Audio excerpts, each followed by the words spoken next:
Avustralya. Bu Avustralya'nın haritası. Biz bunda Adelaide'de yaşayırız. Hem biz bunda bugün Victor Harbour'a geldik.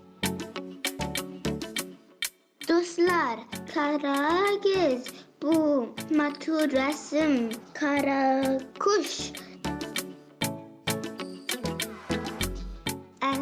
Bu pelikan kuşu.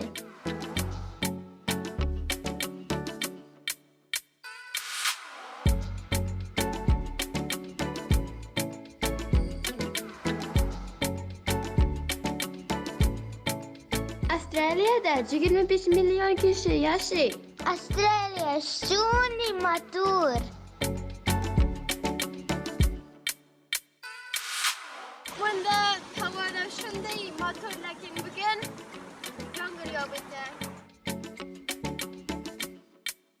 Dostlar, Karagöz anda atlar yürürler.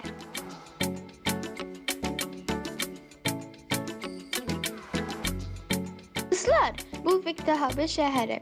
Hem bu India Okyanı.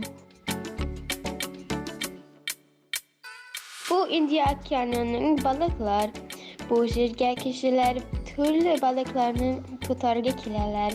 Bunda krablar var, türlü başka balıklar, hem akula da var. Şunday kup. Karagöz, buna nindi zor taşlar.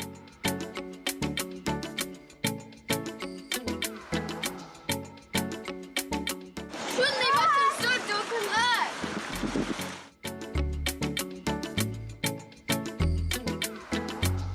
Mine, denizden çıkan eşimekler.